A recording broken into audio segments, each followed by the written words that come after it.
नमस्कार, capital TV की special story देख रहे हैं आप और मैं हूं आपके साथ रोहित कुमार। यूपी सिपाही भर्ती परीक्षा को लेकर योगी सरकार सख्त नजर आ रही है। 3 पालियों की परीक्षा संपन्न हो चुकी है और अगली परीक्षा 26 अगस्त यानी कि आज ली जा रही है। ऐसे में यूपी पुलिस पूरी चाक चौबंद नजर आ रही है और पिछले पेपर लीक मामले को ध्यान में रखते हुए इस बार पूरी तैयारी में है।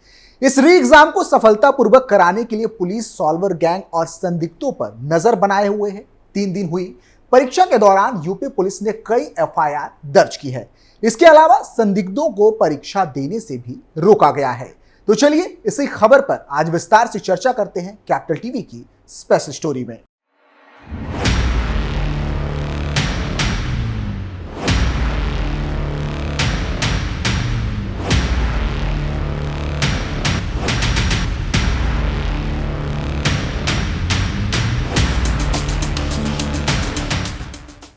फुल एक्शन में दिखे सीएम योगी।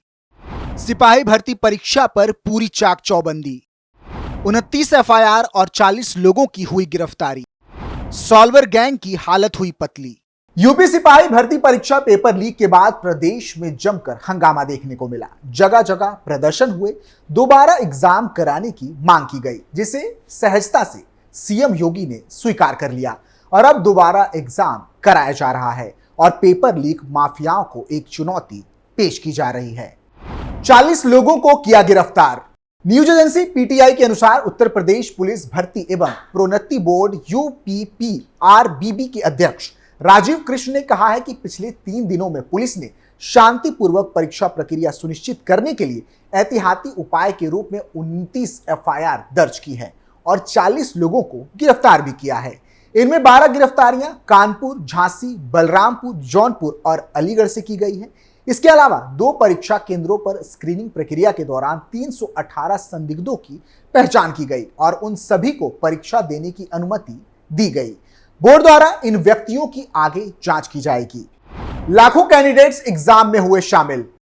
बता दें कि बोर्ड ने यूपी सिपाही भर्ती परीक्षा 5 दिनों 23, 24, 25, 30 और 31 अगस्त को प्रत्येक दिन 2 पालियों में आयोजित करना निर्धारित किया है।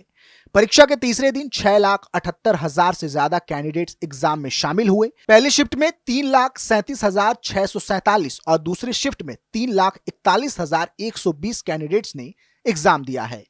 नकलची अभ्यर्थियों की गिरफ्तारी। परीक्षा के पहले दिन भर्ती बोर्ड ने 61 संदिग्ध परीक्षार्थियों को पकड़ा है। उनके दस्तावेजों का मिलान करने के बाद ही उन्हें एग्जाम में बैठने की परमिशन दी गई है। बोर्ड का कहना है कि उनके दस्तावेजों को ठीक से जांच करने के बाद ही लिखित परीक्षा का रिजल्ट जारी किया जाएगा। 4 अभ्यर्थी एग्जाम में नकल करते हुए पकड़े गए। वो महाराजगंज, रायबरेली और कानपुर से कथित तौर पर इलेक्ट्रॉनिक डिवाइस से नकल कर रहे थे। इसके अलावा कानपुर में गलत उम्र बताकर परीक्षा देने आए एक शख्स को भी अरेस्ट किया गया है।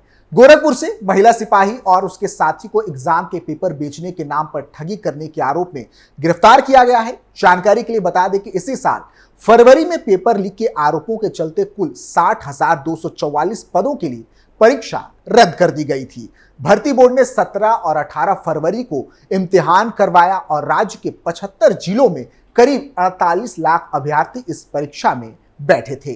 परीक्षा में शामिल हुए अभ्यर्थियों ने जमकर विरोध किया था। इस प्रदर्शन में अभ्यर्थियों के साथ कोचिंग टीचर भी शामिल थे। इसके बाद मुख्यमंत्री योगी आदित्यनाथ ने आदेश दिया था कि 6 महीने के अंदर दोबारा परीक्षा करवाई जाएगी।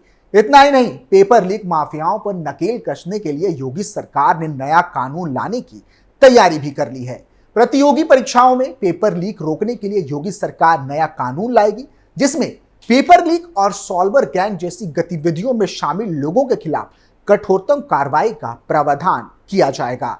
इसके निर्देश योगी आदित्यनाथ ने विभिन्न विभागों में रिक्त पदों पर चयन प्रक्रिया तेज करने के लिए आयोजित बैठक में अधिकारियों को दिए। चयन परीक्षाओं की शुचिता, पारदर्शिता और गोपनीयता सुनिश्चित करने पर बल देते हुए मुख्यमंत्री ने कहा था कि चयन प्रक्रियाओं में व्यापक सुधार पर जोर दिया जाएगा। साथ ही चयन प्रक्रिया को निर्धारित समयावधि में पूरा करने के निर्देश दिए गए। पेपर सेट करने की प्रक्रिया, उनकी छपाई, कोषागार तक पहुंचने, कोषागार से परीक्षा केंद्रों तक पहुंचाने, परीक्षा केंद्र की व्यवस्था, परीक्षा के बाद ओएमआर आयोग तक पहुंचाने, ओएमआर की स्कैनिंग, परिणाम तैयार करने सहित पूरी व्यवस्था में भी जरूर बदलाव किए जाएंगे। उन्होंने आगे कहा था कि अलग अलग कार्यों के लिए अलग अलग एजेंसियों का उपयोग किया जाएगा। एजेंसी के रिकॉर्ड भी भली भांति जांच करने के बाद ही दायित्व दिए जाएंगे। हर पाली में 2 या अधिक पेपर सेट जरूर होने चाहिए। प्रत्येक सेट के प्रश्न पत्र की छपाई अलग अलग एजेंसी का माध्यम से कराया जाना चाहिए। पेपर कोडिंग को भी और व्यवस्थित किया जाएगा। भर्ती परीक्षाओं को लेकर जारी हो कैलेंडर। मुख्यमंत्री ने कहा था कि भर्ती परीक्षाओं के लिए कैलेंडर जारी किया जाएगा। कड़ाई के साथ उसका अनुपालन करें। कैलेंडर के अनुसार परीक्षा ना होने से अभ्यर्थियों को असुविधा होती है, इसका ध्यान रखा जाएगा। सभी चयन आयोग समन्वय के साथ यह सुनिश्चित करे कि एक दिन में ही एक ही परीक्षा आयोजित की जाए। सीएम ने आगे कहा था कि कुछ पदों के लिए शैक्षिक अर्हता निर्धारण में समकक्ष योग्यता के संबंध में विसंगतियों की सूचना मिली है। संबंधित विभाग ऐसे प्रकरण का समाधान कर आयोग को सही जानकारी उपलब्ध कराए। सीसीटीवी कैमरे होंगे तभी बनेगा परीक्षा केंद्र। चयन परीक्षाओं के सेंटर के लिए राजकीय माध्यमिक डिग्री कॉलेज, विश्वविद्यालय, polytechnic, engineering college, medical college अथवा साफ सुथरे ट्रैक रिकॉर्ड वाले ख्याति प्राप्त सुविधा संपन्न वित्त पोषित शैक्षणिक संस्थान ही सेंटर बनाए जाएंगे। सेंटर वही होंगे जहां सीसीटीवी की पूरी व्यवस्था होगी। यह भी सुनिश्चित कराएं कि परीक्षा केंद्र नागरिक क्षेत्र में ही हो। परीक्षा केंद्र निर्धारण में महिलाओं और दिव्यांगों की जरूरतों का ध्यान रखा जाए। अगर किसी एडेड कॉलेज को सेंटर बनाया जाता है तो संबंधित प्रबंधक परीक्षा व्यवस्था में कहीं से भी सम्मिलित ना हो। केंद्र व्यवस्थापक के रूप में दूसरे संस्थान के प्रधानाचार्य को जिम्मेदारी दी जाएगी। जिलाधिकारी और जिला विद्यालय निरीक्षक को भी व्यवस्था से जोड़े जाएंगे। गड़बड़ी हुई तो इनकी भी जिम्मेदारी तय की जाएगी। नकल माफियाओं को योगी की चेतावनी।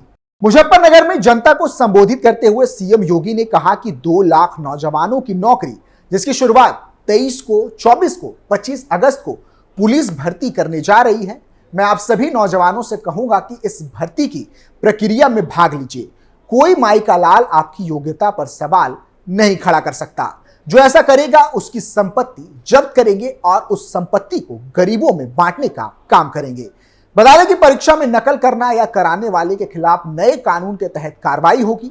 योगी सरकार यूपी सार्वजनिक परीक्षा अध्यादेश 2024 लेकर आई है। इसके तहत पेपर लीक में दोषी पाए जाने पर आजीवन कारावास तक और 1 करोड़ रुपए का जुर्माना लगाया जाएगा।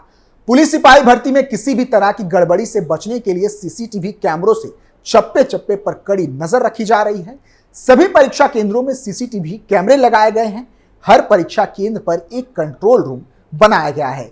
जिले के सभी कंट्रोल रूम को जिला स्तर के मुख्य जिला कंट्रोल रूम से जोड़ा गया है। सभी जिलों के कंट्रोल रूम पर स्टेट कंट्रोल रूम से नजर रखी जा रही है। कंट्रोल रूम पर अपर जिलाधिकारी स्तर का अफसर तैनात किया गया है। जितने भी सीसीटीवी कैमरे लगाए जाएंगे उसकी लाइव मॉनिटरिंग अधिकारी अपने फोन पर ही देख पाएंगे। पुरानी परीक्षाओं में जिन कैंडिडेट्स को या पिछले 12 साल में जितने भी सॉल्वर गैंग को पकड़ा गया है उन पर भी पुलिस की नजर रहेगी। जालसाजों को पकड़ने के लिए एआई का इस्तेमाल। परीक्षा में अगर कोई ऐसा कैंडिडेट पाया जाता है जो किसी और की जगह परीक्षा देने आया है तो उसका बच पाना मुश्किल होगा, क्योंकि हर कैंडिडेट का वेरिफिकेशन आर्टिफिशियल इंटेलिजेंस यानी कि एआई से किया जाएगा। कैंडिडेट्स के फोटो को एआई से क्रॉस चेक किया जाएगा। यही नहीं, पुराने फोटो को आधार के फोटो से मिलाया जाएगा ताकि कोई ये ना कहे कि आधार पर छपी तस्वीर पुरानी है। ब्लूटूथ डिवाइस पकड़ने के लिए भी अलग से चेकिंग की जाएगी। इतना ही नहीं, हर परीक्षा केंद्र पर सिर्फ आधा स्टाफ उसी सेंटर और आधा स्टाफ दूसरे स्कूल या कॉलेज का होगा। परीक्षा केंद्र तक सेक्टर मजिस्ट्रेट, कलेक्ट्रेट की ट्रेजरी पेपर पहुंचाएंगे। एग्जाम सेंटर पर स्टाफ के साथ साथ पुलिस भी तैनात रहेगी। बता दें कि योगी ने पेपर लीक होने के तुरंत बाद भी अपना रौद्र रूप दिखाते हुए पेपर लीक माफियाओं को कड़ी चेतावनी दी थी और छात्रों से वादा किया था कि किसी भी छात्र के साथ कोई अन्याय नहीं होने देंगे और सिपाही भर्ती परीक्षा फिर से करवाने का वादा किया था, जिस वादे को अब योगी सरकार द्वारा निभाया जा रहा है और पूरी तैयारी के साथ परीक्षा करवाई जा रही है ताकि नकल माफिया किसी प्रकार की गड़बड़ी ना कर सके और परीक्षा की आगामी पालियां भी सफलतापूर्वक संपन्न हो।